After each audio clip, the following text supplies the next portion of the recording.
Okay, so do you want to move on to the pathologies and a couple of things that, like what the most common things are that people can see? Yes.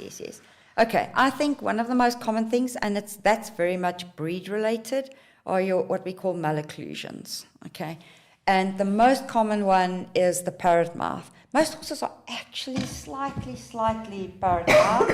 So in other words, that means bit of an overbite. Yeah, an overbite, exactly.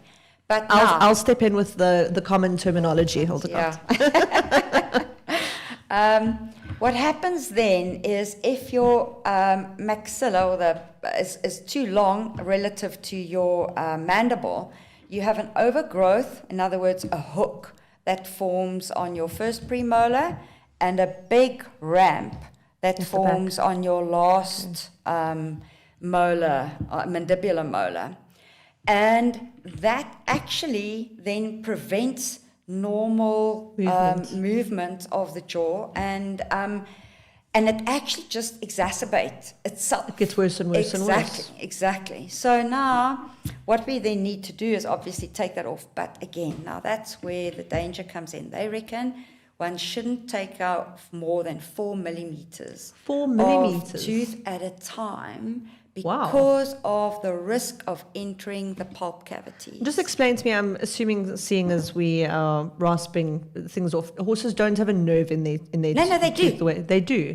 So that's why if you're going to hit that pulp, it's going to be sensitive. Yes. The nerve comes out here in these roots. Horrendous. This was actually a horse with a tooth root abscess.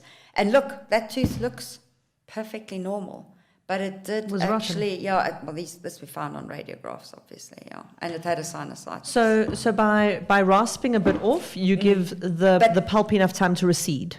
Yes, and it covers with secondary dentine. Oh, that's interesting. So it actually seals itself. So and the other danger of your power tools is the heat that it generates. Tremendous heat. Do you need to use a lot of water? So what we also do is, I rasp a little bit. So I'll do a little bit on this tooth, then a bit on another tooth, other side, and in between, you get somebody to just flush. There's some fancy rasps now that actually have a flushing device. Like a human dentist, of course. Exactly, yeah. So 4 millimeters is really minimal. That's very little. So you can't actually get someone... When we see these horses that are so bad, but it really is dangerous to go and take off a whole lot of teeth. So if you, for example, someone's gotten a horse from wherever, maybe a rescue situation, and they've got these shocking teeth, you can't just go in and fix it. No, you're going to cause damage to the teeth. Okay. And then you have the risk of losing that tooth. Sure. So that is really quite important. So you would have to do a treatment and then... the beauty of this type of malocclusion is, and I've seen it so often, is if you then... Remember, a horse is not a giraffe. A horse is not supposed to eat with its head up in the air. But now, if you correct that malocclusion and you then feed the horse from the ground, I might have to go and take off a little bit for the next sort of year or two, and thereafter... So you can actually correct it. So that's where you say you really should step in at 2 to 3. Exactly. And also what the other thing is and I've just recently read an article where they reckon that this also has a big thing with horses flexing and working on the bit. If they have these malocclusions, really uncomfortable for them. So the moment you correct that, you can imagine. It becomes easier for them. Exactly. Then they can just flex. Okay, that's incredible. So that's one of the things. And then often if it's a really bad parrot mouth, we also have to correct the malocclusion of the front teeth. Horses hate rasping their incisors. It sounds horrendous. You have to sedate them quite heavily. They're very sensitive. The incisors are quite sensitive. And then the other thing now is you must remember, as soon as a horse has lost a tooth, like this one has, there is nothing on the other side preventing this tooth from overgrowing now. Because there's nothing wearing it down. Exactly. So this is where we rasp the horse's teeth every 6 months. Okay. You have to keep that. Because otherwise it's going to block the entire... Exactly. But also, it's amazing how horses compensate. In younger horses, if you remove a tooth, these teeth will eventually move closer. Really? That's And then interesting. it makes this gap smaller, and then eventually that tooth doesn't really Need extra attention. Need so much rasping.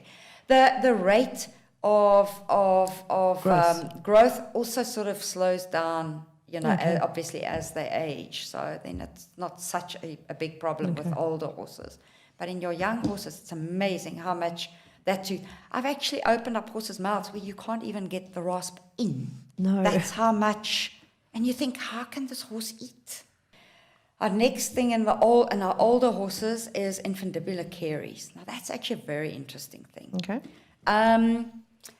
Let me start at the beginning. Just to go back to the anatomy.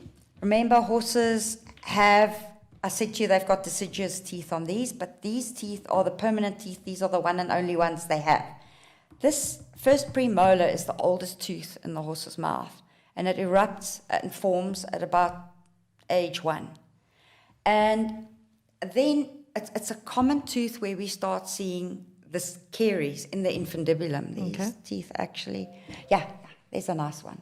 This is exactly what it looks like. You start seeing this black. There's enamel around, and then it's filled up with cementum inside. And then, now, there's an interesting theory about why this happens. We used to think horses' teeth break because they bite on a stone or something, but they don't actually. This is probably the start of the tooth problem.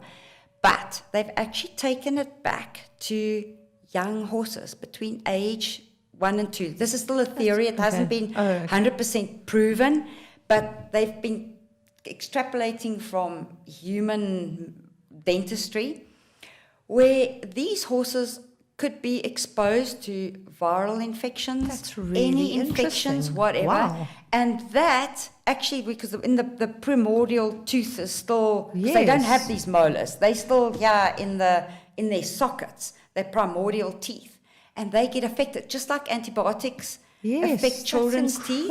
But now, because the horse has this very long tooth, there's like a pocket of bad tooth that forms. Amazing. And then when they get older, this pocket is then So it can be almost how trauma grows out in the hooves sometimes. Exactly. That's amazing. Exactly. And the reason why they strongly suspect this is there's been foals that have been known to have had infections and things, and then later, as they age, they suddenly have really bad teeth.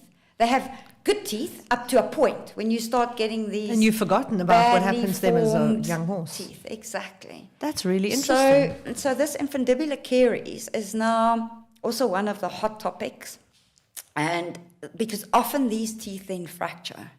And then you end up having to remove the tooth. That's another whole story about when to extract and when not to extract. We can maybe touch on that a little bit.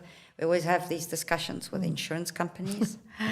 Sure. Anyway, yes, because it's an expensive... To pull or not to pull. Yeah, exactly. It's an expensive procedure. And I still think if you can save a tooth, so much better, because there are potentially a lot of complications with From extracting a tooth, and then afterwards, as I've explained now, it's just like, it's not a normal mouth again.